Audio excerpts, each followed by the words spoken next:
So recording in progress. So here we go. Future Foundry episode number 7. I'm pretty sure. Lucky number 7. Oh, there we go. So good thing that we're going to have my favorite topic for this particular episode, lucky number 7 of the Future Foundry. And we are this time going to talk about me. But before we get there and before we explain the basics of these talks and why we've chosen me as the topic for today, let's just do a quick recap of who we are producing and taking part in this podcast. And as always, I think we start with the best, and that's you, Andy. Thank you very much. My name is Andy Kravlicha. I am a future strategist for municipalities in Sweden and the Swedish public sector. Currently work in the municipality of Huddinge. I work with innovation management, future management, and my entire thing is basically, what is a city? Is a city a geographical area, or is it a legal entity, or is it a social construct? And what is it going to be in 25 years? What's the social contract behind the needs and the solutions that a city provides?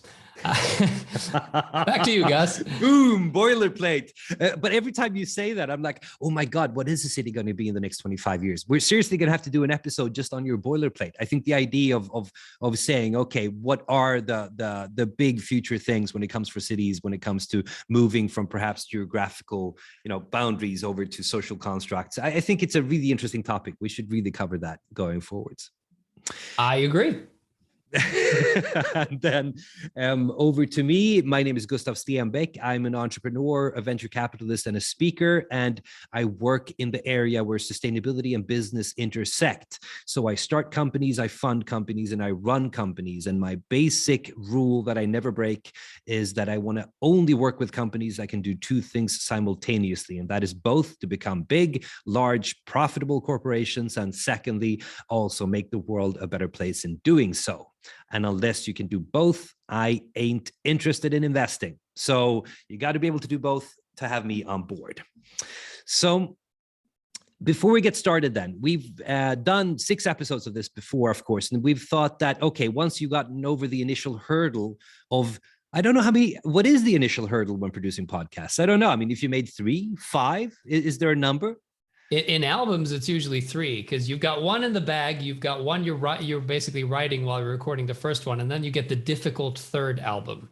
I don't know what the difficult podcast episode is, but it's probably more than 3, because we've been putting these out 1 a week. Yeah, and I mean, hopefully you're going to keep doing so. So, but yeah, that 3rd one, that's going to be the trouble. But I mean, obviously, 3rd one was a breeze, not a problem at all. So maybe it's like with podcasts, it's the number 32nd. I mean, we'll see. But since this isn't a flash in the pan anyways, we figured, why aren't we going to do just 2 episodes going a little bit deeper into who the both of you and I are and why we've made the decisions we've had to get to the point where we are. So this is basically going to be a deep dive for a 2-episode expose, first on me, Gustav, and then secondly on you, Andy. So that's going to be the topic for today. It's going to be Gus, and then on the 8th episode, lucky number 8, it's going to be Andy. So I figured, since this episode's about me, I need to get started somewhere, don't I? And I figured it's a pretty good starting point is when the 2 of us actually met. I think that's a pretty cool place to be, because the funny thing is that I think you're pretty much my oldest friend, even though we met when we were 16, 17, something like that, right? Pretty much, yeah. I grew up in London. My family moved there back in the early 90s. And that meant when I moved away from Sweden, I kind of lost all my Swedish friends, and then I gained new ones in the UK. And then when I moved back to Sweden again in 97, I think it was, then I basically gained all new friends and lost the ones I had in the UK. So I've kind of had 2 big shifts in friends before I started high school, and that's when I met you, and therefore you're my longest standing friend. So it's got to be tough. What is it, 24 years or whatever, 25, I forget. Coming up on 25 this summer. Oh yeah, we got a quarter-century friendship.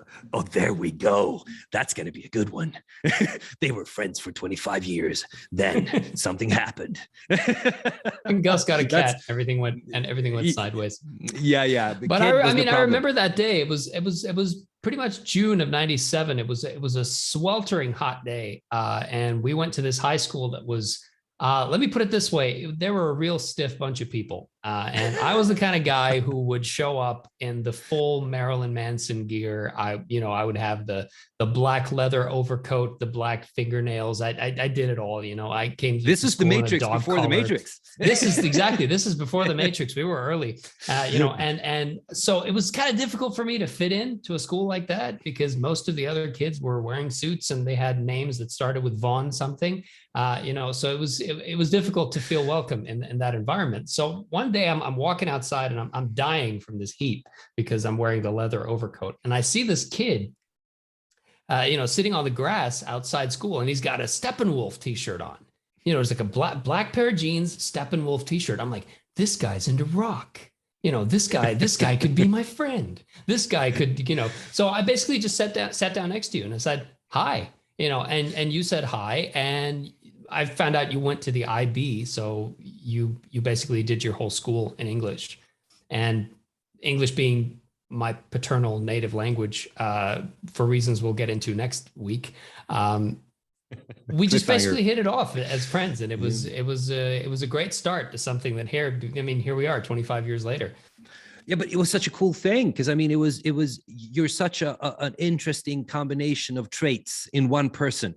And I think for some weird reason, I think I collect interesting people, hopefully being one myself. But it's like, obviously you went to this school because you're incredibly gifted. I mean, you're not a stupid person. I remember doing IQ tests, kind of battling off with you. And I was still kind of at Mensa levels, but I was still way behind you.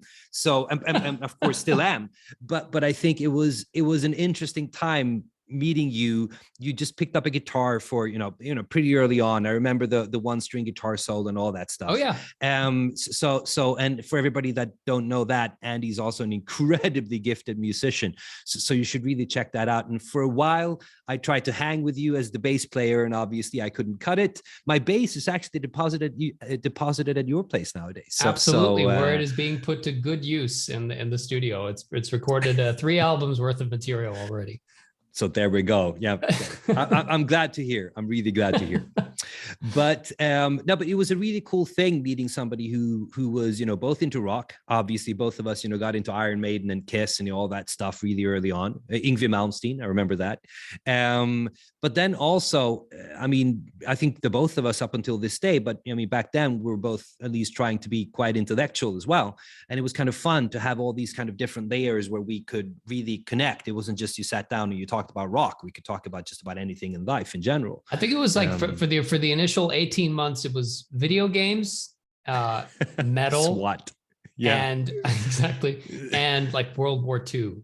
And basically like recent military history, and then movies kind of came along with Dolph Lundgren and Arnold Schwarzenegger and everything, and that became our entire universe for the next probably 10 years. And what's actually funny about this is what isn't in here, because to tie back to the theme of this talk is that one would expect a person like me who used to be a Greenpeace activist, and obviously this was after I went to high school, but usually people have this story where they got into sustainability. It was like, yeah, I went down and I saw a lake, and it was from one day to another, it was just changed because a chemical plant opened next to it. It just destroyed the ecosystem. People have these kind of weird stories compelling stories where they kind of explain how they got into sustainability. And for me, I don't have that story.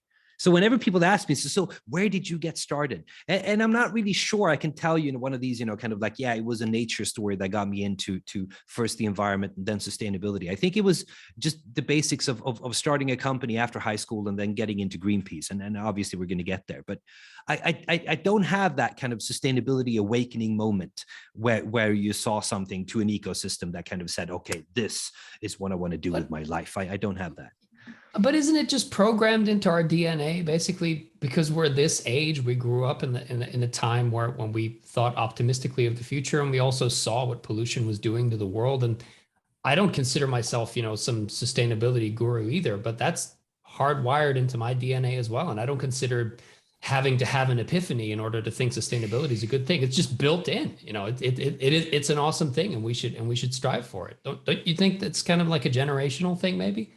I mean, it could be. I mean, especially if I talk to the people that are maybe 10, 15 years younger than you and I are, then for sure. I mean, it's really hardwired. I think we're kind of in the generation in between, so to speak. But sure, I mean, we've grown up in a time where global warming, I mean, has really come into play, where you can, see the difference tangibly, and where we can also scientifically, of course, see the difference really clearly.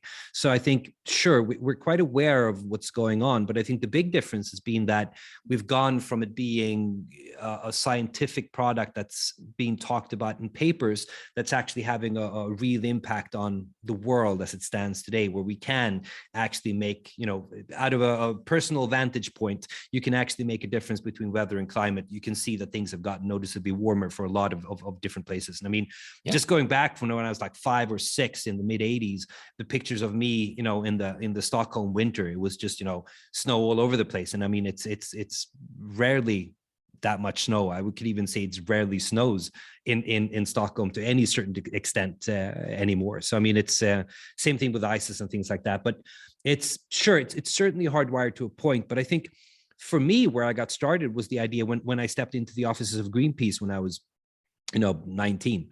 And the basic idea behind that was that I kind of like computers. I was never as good at computers as other people in our class, because I remember I remember Sebastian or Marcus. We're going to leave last names out of this, but I remember them kind of doing, writing their own zip algorithms. I remember one guy, he did his own, zip algorithm, or it was called Huffman. I think that's an algorithm for compression, actually. But he did his own, packing program. He also did. I remember one of the guys, they did a file called rolig.fil. So fun.file. Fun.file that you posted onto he could post that onto the networks at school, and once deposited onto the network, it had one sole purpose, and that was to expand itself until it had taken all the available hard drive space. And I'm pretty sure rolig.fil crashed the entire system. It did. We had theoretical computer science for more than a week, I think, until they managed to recover the network by reinstalling all the computers. I just remember him, kind of saying, "So here I'm going to deposit rolig.fil onto the network," and he did that, and you could see it rapidly expanding. And then he said, "Well, before it takes down the system, I'm going to, delete rolig.fil." And then when he tried deleting it, it just said, "You don't have access to delete from this volume." He just turned white, and he just immediately left. He just went out, kind of stiff like a board. I don't think they ever caught him. I think he actually got away with it. No. And the names have been changed to protect the innocent. Let's just put it this way. Some of these guys are running, really incredible, successful companies. I think Sebastian from our class, he was one of the first employees at not Uber. What's the other one? Lyft. So he was like employee number 5 or whatever, Lyft. I mean, so we've had some really cool people working, and going to class with the both of us. But yeah, but walk me through it. Like now you graduated from the school where all of these alums are, A, famous families, B, old money, C, really talented people, with the future. So you have the sense in school that basically school is preparing you to rule the world. That was my sense, that when you went to that school, you were the future leaders of Sweden. You were the future leaders of the world, And so you come out and you're 18, and now what do you do? Because in school, you don't have to make any decisions. Everything is decided for you. So how did you end up in Greenpeace? What were the decisions that got you there? I think that's kind of interesting. I think one thing that really came along with our generation was computers, obviously. And I mean, computers being connected online, modems, I remember that 56.6K modem that we got. Whoa, things were blazing fast. But when we got that, the whole thing of actually using computers for something else than just, chatting on ICQ was something that really appealed to me. What can you do with computers? So I got into that kind of gradually. And what happened was that I started a company back when I was, 18 or 19. And I started doing websites for various different, kind of organizations. I did websites for Swedish Channel 5 in TV. There was a television show that we did a website for with the bureau that I was working with that, produced websites in general. This was in the middle of the .com bubble, right? This was like when it was at its absolute peak. Yeah. Yeah. So it was kind of cool. I remember that company because it was like, I was one of the youngest people there, but I remember the oldest guy that did programming. He was 24. And I thought he was like, whoa, that guy, he's old. So it was a bunch of, 18, 19 and 24-year-olds. And the guy that ran the company, he was like 35-ish something. I think he was actually personally bankrupt. He wasn't allowed to run a company. So it was his dad that officially ran that company. And they'd gotten together a ragtag team of people that was, pretty good at what they did. And I was one of those. So you had your own company and then you got to work in this, kind of larger context. So what happened was that at this time, Greenpeace were looking for somebody to do, or they were looking to do a lot more with the web than they'd previously done. So, I mean, as a large campaigning organization all across the world, they were looking to get a lot of their own messaging out.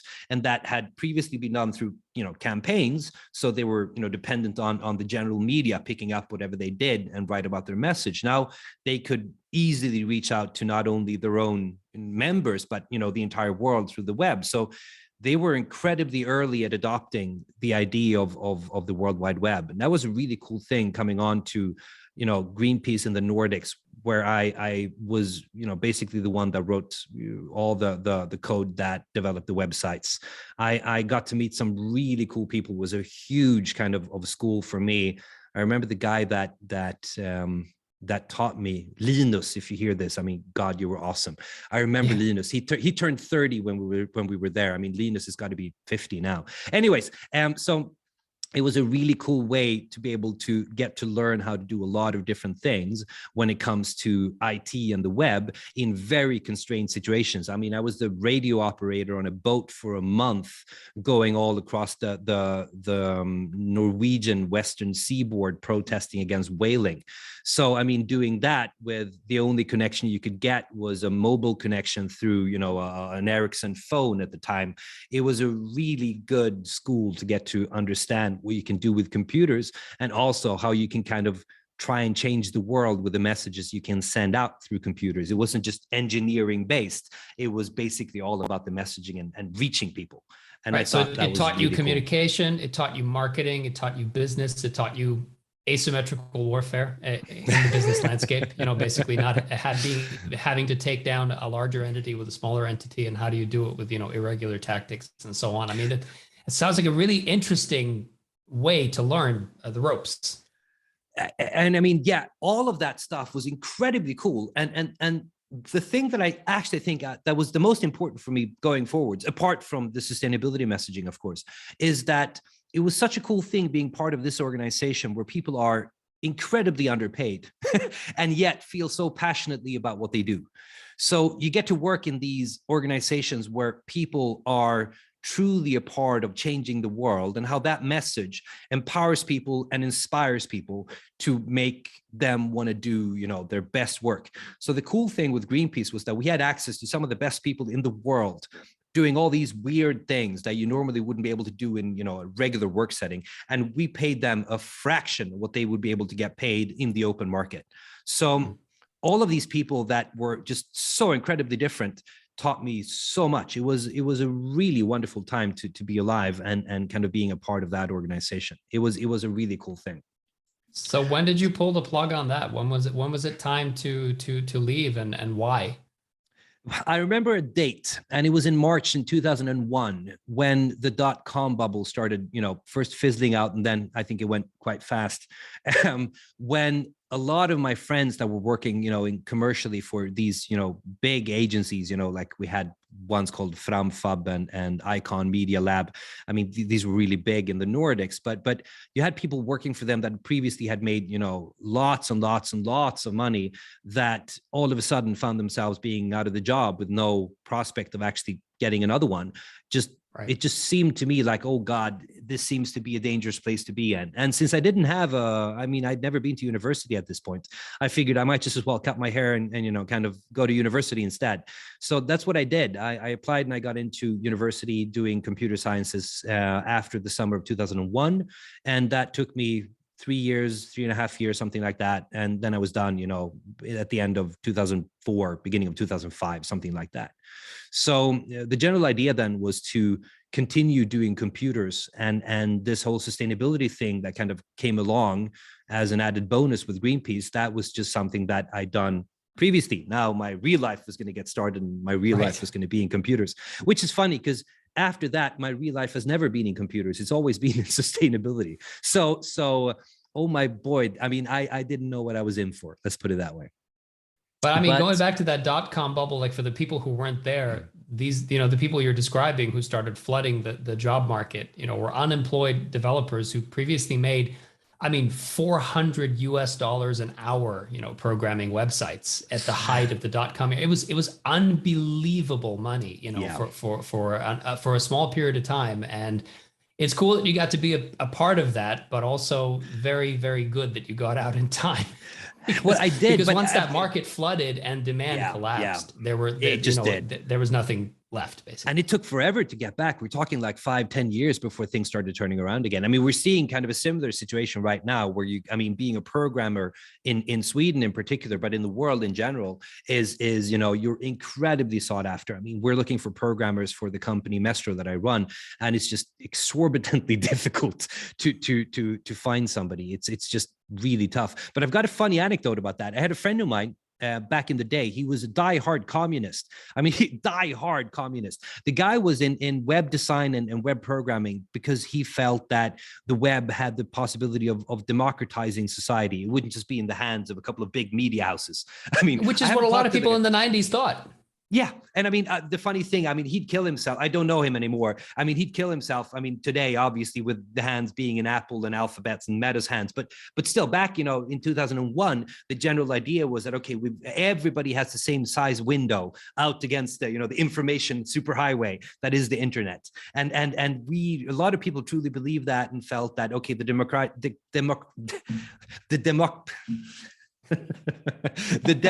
process of making it more democratic. Thank you very much. That was something that was going to fundamentally change the world. I mean, and obviously it did for a point in time. But the guy was a diehard communist. He worked for one of the big, you know, agencies in Sweden, and the guy got continuously more and more options, stock options. And the funny thing, these stock options were supposed to be, you know, the people that got those, they were like, yeah, I'm going to keep those, and they're going to be, you know, 10 times the value, 50 times the value of what they are today when, you know, in a year's time, 2 years time. But obviously the guy, he hated the stock option because he was a diehard communist. I mean, he didn't want the money. So he just kept selling and selling and selling. So the only thing he did was just sell his stock options as soon as he got them to other people. And he was the only guy that I knew that came out of the dot-com bubble as a programmer with any real money. So the communist was the guy that really made money out of the dot-com bubble. That was, I mean, the most reluctant, you know, millionaire I've ever met in my life, but he was one nonetheless. But it was really kind of cool time to kind of go to school before school and then doing a computer science degree, then coming out on the other side. And the general idea then was I wanted to become a management consultant working with IT. I mean, mainly IT. And then I got hired at this, you know, boutique management consultancy in Stockholm, where they did a lot of different things. But one of the things that kind of started really to gain traction at this time was sustainability. And then obviously they had somebody, you know, on the roster that had Greenpeace in the CV. And even though I had absolutely no university points or credits towards sustainability at all, I mean, zero. I still till this day have 0 credits towards sustainability in my university times. They still felt that, yeah, but I mean, let's go with him. So I started building all these sustainability programs for all these, you know, huge, you know, multinational companies. It was a really interesting time to kind of come of age, or whatever you want to call it, because all of these companies needed a lot of help when it came to sustainability. The field of people supplying this was, you know, fairly low because there wasn't, you know, all that many people that had worked with sustainability for that long period of time. And the combination of knowing sustainability and knowing something else, either computers or systems or engineering, was quite scarce at this time. So I kind of lucked out the idea that I had this, you know, sustainability. I had a sustainability background that I could combine with my university studies, and that combination became, you know, quite valuable. So I climbed the ranks and I did sustainability programs for a lot of Sweden's biggest multinational companies and various other organizations across of Sweden and internationally. And it was a pretty fun time to be alive. Yeah, could you break that job down for me? Just like what did it entail? Because I'm thinking when you're a consultant, one of the chief skills that you practice is the ability to come into a new organization and have a very sensitive nervous system to what's going on, to be able to detect movements and trends and basically form a picture of what it's like and what it should be like, and then be able to communicatively work with the leadership and try to get a change going, and then basically wake up Monday morning the next week and do it all over again somewhere else. And I'd like to, because I know you talked to me once about it hyper accelerating your learning, and could you talk about that for a little bit? Because I'm really interested, having never been a consultant myself. Well, I mean, if anybody listening and if anybody's listening and thinking about going into consultancy, I think you've described it pretty well. I mean, the basic idea is that if you want to have some sort of a steady state, I want to do the same thing over and over and over again, then consultancy isn't for you. I mean, it is a life of uncertainty, but it's also a pretty fun life in the idea that you have to go in and you have to treat every client and every person that you meet as a unique person in the end, because everybody that you meet, and this is kind of a funny joke that everybody that's worked as a consultant usually tell, is that whenever you meet somebody and, in a company and you get the first brief, the first thing they're going to tell you is kind of like, well, I mean, I see that you've done a lot of work for different kind of companies and industries before, but there's one thing you need to learn about this industry, and that is that our industry is different. And everybody keeps, pushing that their industry is different. And to be honest, there's people in every industry and people are generally kind of the same. So sure, there are differences, but they're not inherently different from each other. There's a lot of similarities. So what I think is more important, rather than going into new industries is a big difference, is actually your capacity of being able to meet new people, understand what they think is important, and then work towards that. And as a consultant, making sure that they're the ones that get all the fame and glory, because the general idea is that you're there to do a temporary job for somebody else. And if that somebody else gets a big pat in the back from whoever, kind of says check okay on the invoicing, then you want to make them to be the big hero of the day. So it was a lot of things like that. But I tell think me a lesson you learned when it comes to that, when it comes to basically handing the job over. You've done something, now it has to fly on its own. It has to be self-sufficient. Is it difficult to let go? How do you build that in so that you know that it doesn't collapse the week after you've left? How do you make it feel worthwhile when you don't see it reach its full potential because you've left the company to do something else for another business? Talk to me about that. I think there's two parts to that question that I find really interesting. The first one is, of course, if you want to take part in reaping, the benefits of whatever you sowed, then consultancy isn't for you, because obviously you're there to make some sort of a temporary, usually you're there to make some sort of a temporary change or implementation of whatever. And then whoever's, there for the next year are the ones that are going to be able to reap the benefits. So usually you have to be the kind of person that feels it's more fun to start things than to end things, so to speak. I think that's a pretty good trait. But secondly, what I think is interesting when it comes to consultants, and that's something that I talk to people today, because I'm not a consultant today. That's usually something I tell people when I'm out doing speaking gigs, is that I'm not an author, I'm not a consultant. I'm a business person. I run businesses and I build businesses. That's what I do, which means that if you want to have, if you want to talk to me after this speaking gig and you want to get me to do something for you, sure, I can help you, but I can't charge you for it because I'm not a consultant. So either I say no or I say yes, and I work for free. But one of the problems is that usually today, when I'm not a consultant, I can say that there are two companies that fundamentally employ consultants, and one of them is doomed to fail each and every time, whilst the other ones has a possibility for success. And the one that has a possibility for success are the ones that understand that the consultant is only it's basically only an agent for change. And if the change or the whatever you want to have implemented after the consultant leaves is going to keep being alive, you need to be able to have the capacities, the capabilities of the consultant left in the organization. So there needs to be some sort of a sponsor or somebody who's left behind who feels that this is important and this is something that they can continue working with, even if it's not an implementation phase rather than just a management phase. Excellent the companies point, yeah. that fundamentally fail at this are the ones that feel that we can't do this. we'll bring in a consultant, he or she will do it for us, and then after that, we're going to be golden. And those are the ones that fail every time. And that's when it comes to sustainability, why I have a fundamental problem with people that, or companies that think that they can fix sustainability issues with either just having a certification process done. Certifications are great. I'm not going to take, I'm not going to be all that critical towards certifications. They can be really good. But if you think of a certification as being the end all kind of silver bullet to your company becoming sustainable, you're barking up the wrong tree. I mean, you really, really have an erroneous idea of where to go when it comes to sustainability. So the whole idea of companies being able to be the change themselves, I think, is incredibly important. Of course, people listening then might say, okay, why then bring in the consultant in the first place? That's why I'm not a consultant anymore. I'd rather be the change. But isn't it that the consultant brings experience and methodology and can basically train the people to take over? I mean, what you need to take over is the commitment and the engagement, and you can foster that as a consultant, even though the company before they hired you didn't have a methodology or a structure or a process in place to actually manage that. And I think the main reason why I'm not a consultant anymore is because I really, really, really got tired of trying to convince people that didn't want to be convinced. Because I mean, the idea is that in consultancy, somebody pays me to come in and do the best of whatever situation they have.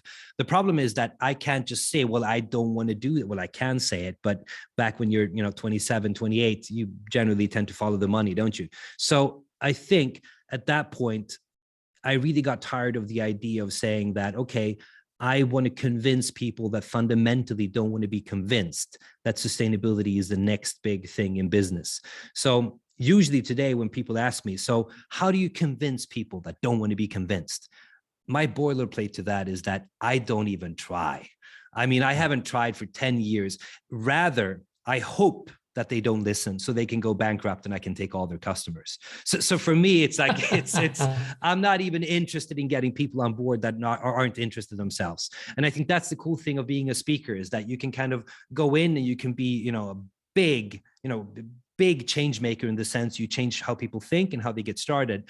And then the people that don't want to continue going after that, well, then somebody has to come in and convince them. And that's where you need really powerful leadership in your organization to be able to continue doing that. There is no consultant in the world that's going to make that happen. That change needs to come from the top.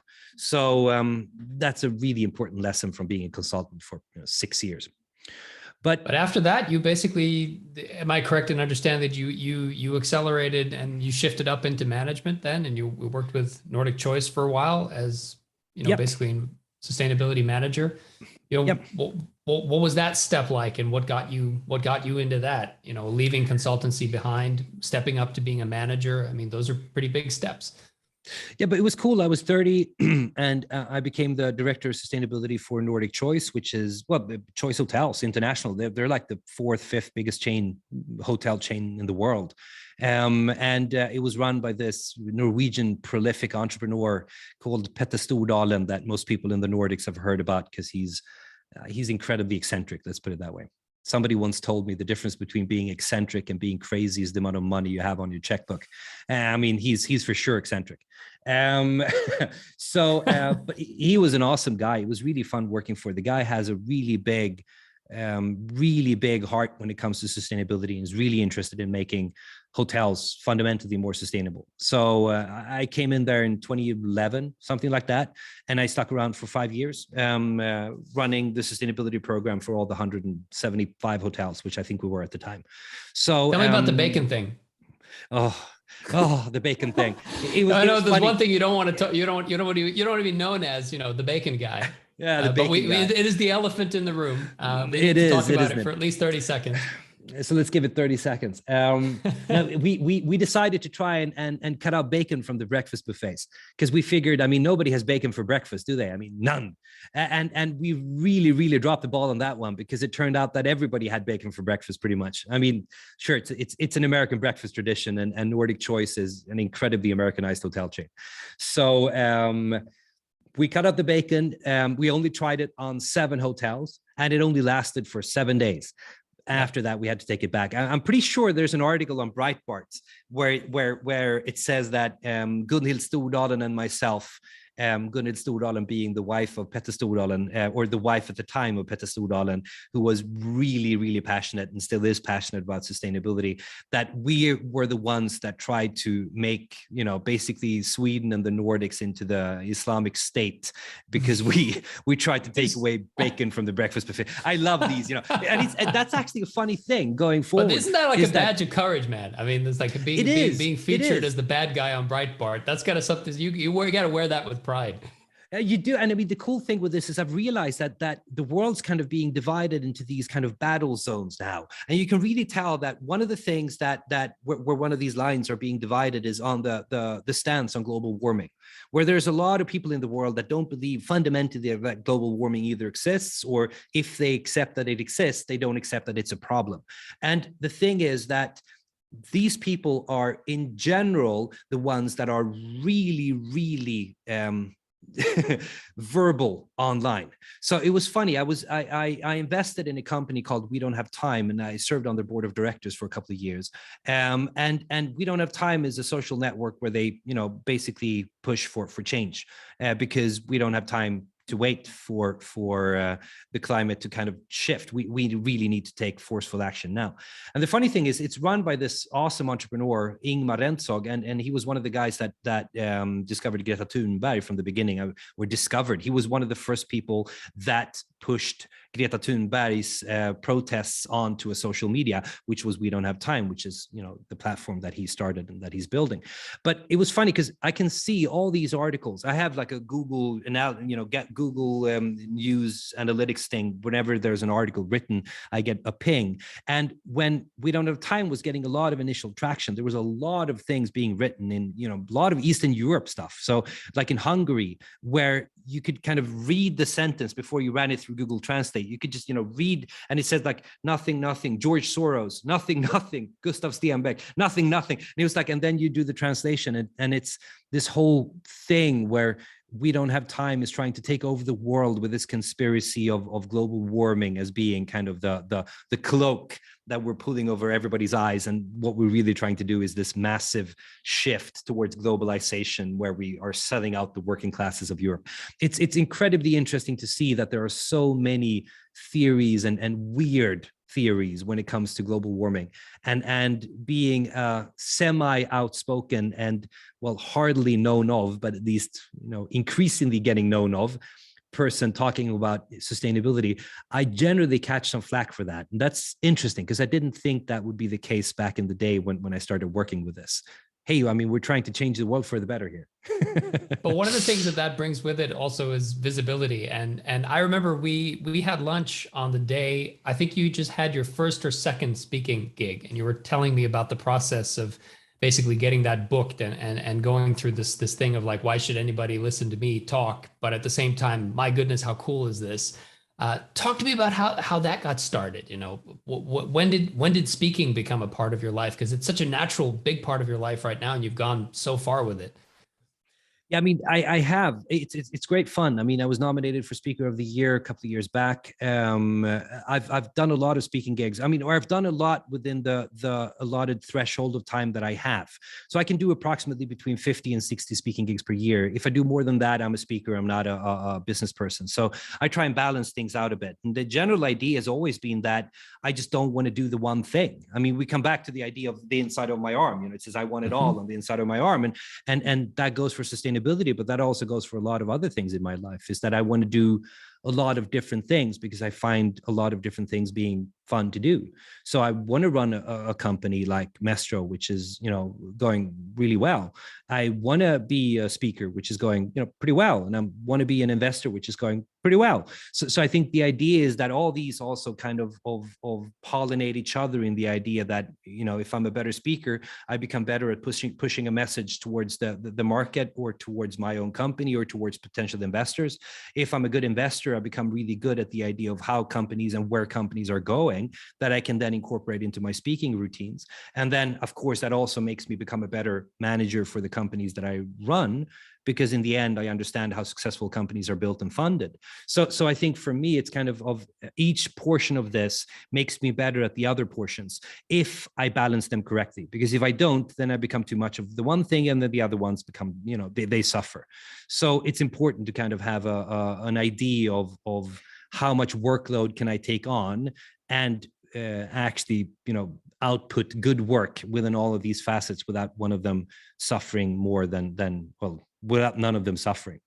So, but I'd like to ask you a question about that specifically, because you put it very well just now, in that you've put together a life where basically all of the facets of life in which you're active, from speaking to sustainability, to being a businessman, to being a venture capitalist, to having this podcast, to everything else, feeds into everything else and is like a well-balanced ecosystem where everything has an input and an output and everything adds value to everything else.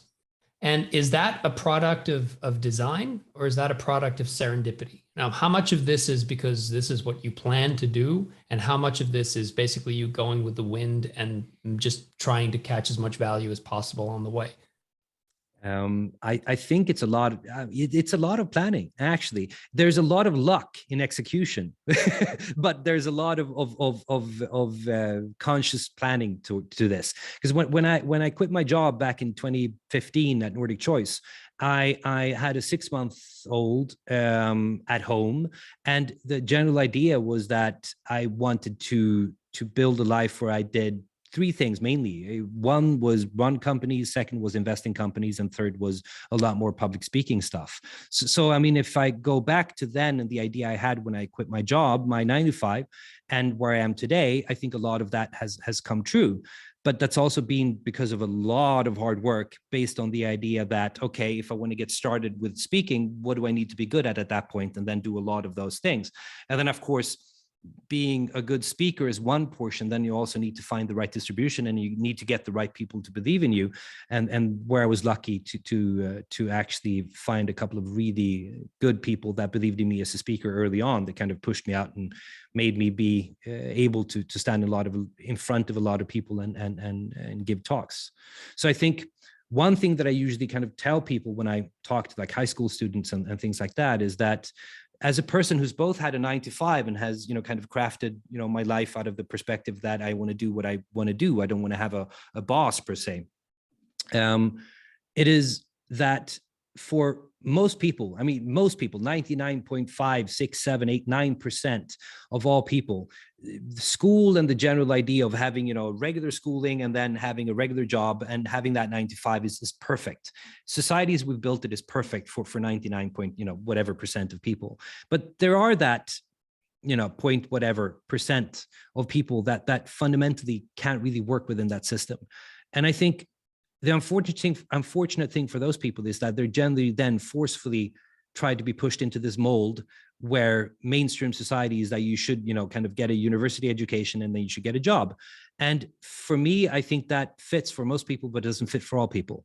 And speaking as a person who both has a high school diploma and then, of course, first time at university, and then the second time at university, I did an MBA at Staboconi in Milan as well. I can really tell that for the people that don't feel like they have, I don't want to do the 9 to 5 thing, there are so many other possibilities out there. And it takes a lot of work and it takes a lot of conscious planning to get there. But there are so many possibilities out there to do something that is fundamentally different from the idea of having a 9 to 5 job. And once you kind of understand that that's possible, and once you actually do it, quit your job and do something else. You quit your job to nothing, essentially, because you don't have another job. You want to try and do something and build something new. And once you do that, and once you succeed, which you most likely are going to do if you have the right skill sets and you've thought about this, carefully enough, and you work hard enough for it, then the sense of accomplishment you get out on the other side, and the idea of understanding that it doesn't matter if things financially fall together, most likely it's going to be fine.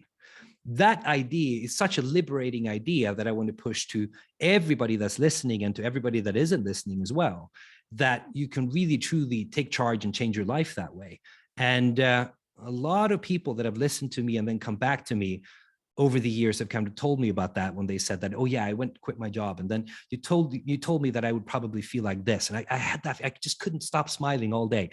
And for those people, I'm just, so happy. So I don't want to push the idea that everybody can quit their job and start a successful company. I mean, it takes a lot of work. It takes, certain skill sets in order to be able to do that.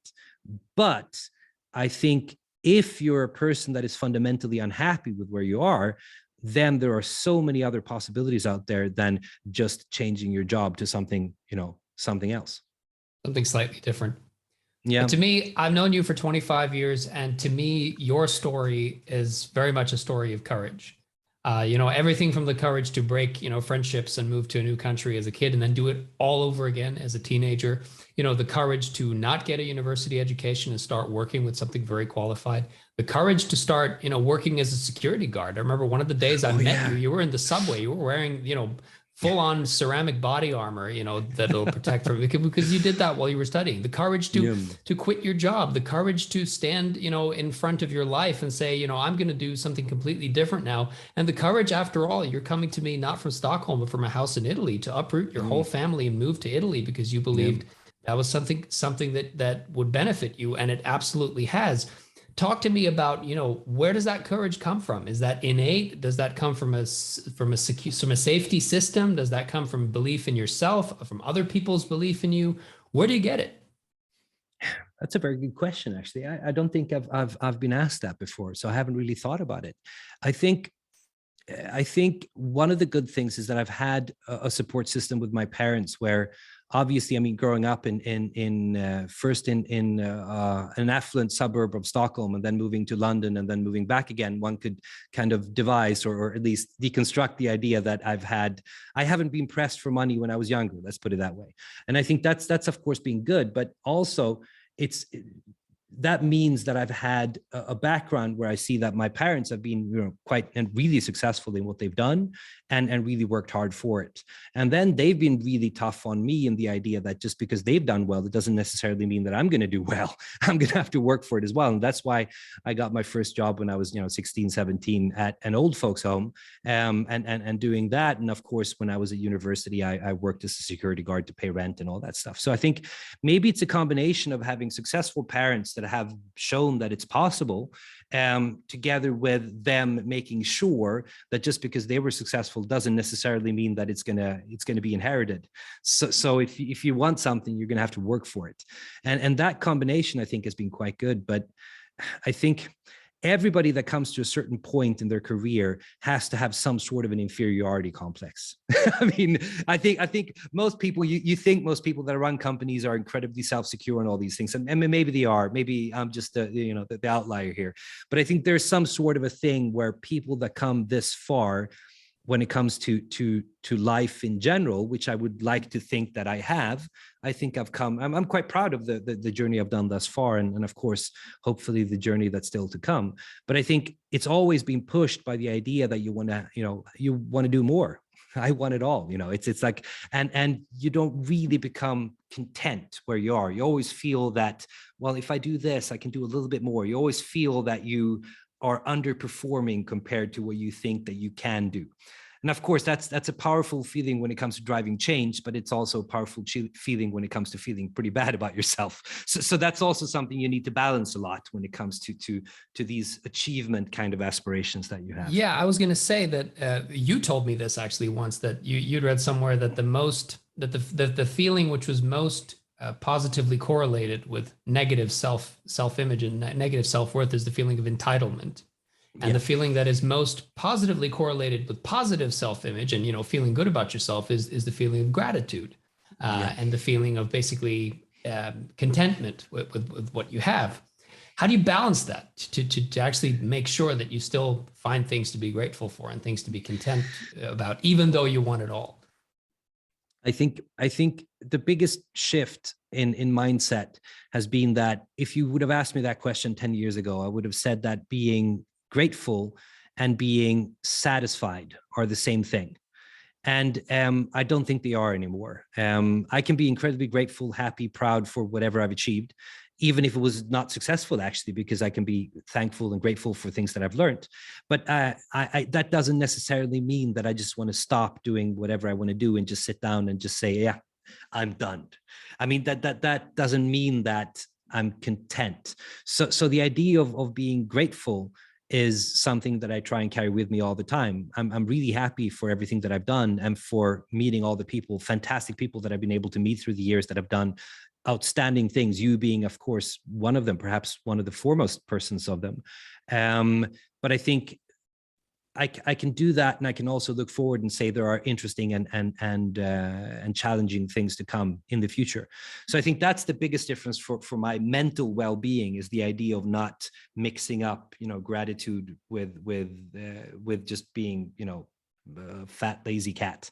So and I think hopefully that's something that I can continue to balance. But yeah, I think if you go and ask any sort of a business leader everywhere, you're going to find some sort of a chemical, imbalance in the brain, just because normal people wouldn't subject themselves to these things. I mean, it just wouldn't be done. I mean, it's like running companies where you would get paid so much more to go to a regular 9 to 5, and instead you get paid hardly nothing. You get to work all the time. You get to be worried about all these things, and you don't know if you're going to make payroll, whatever.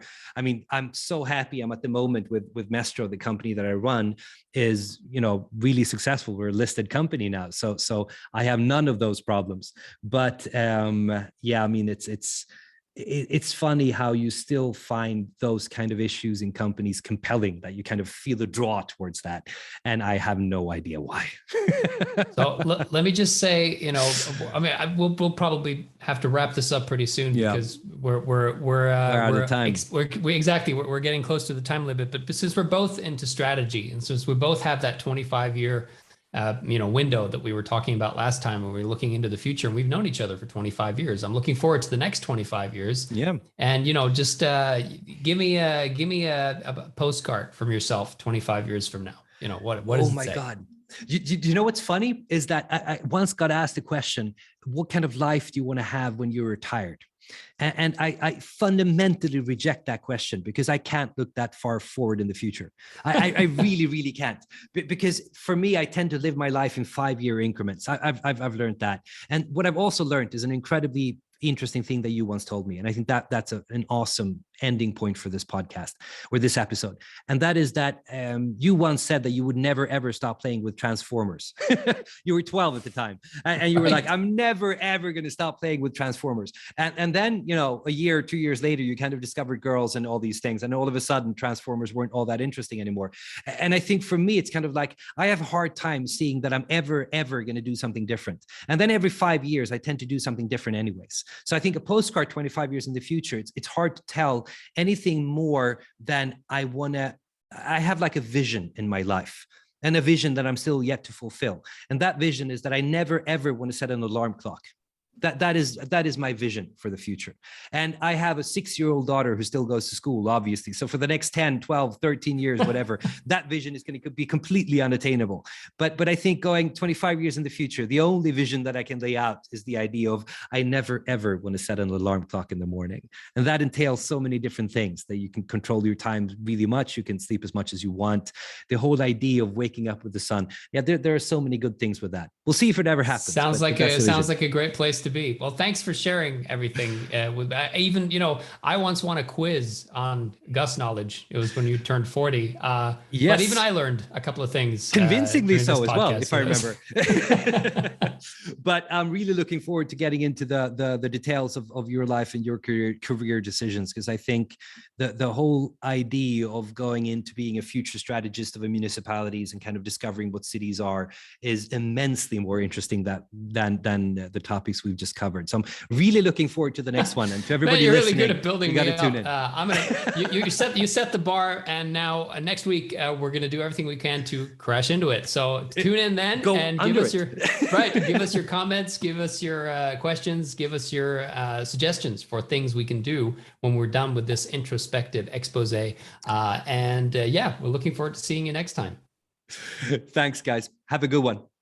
Bye.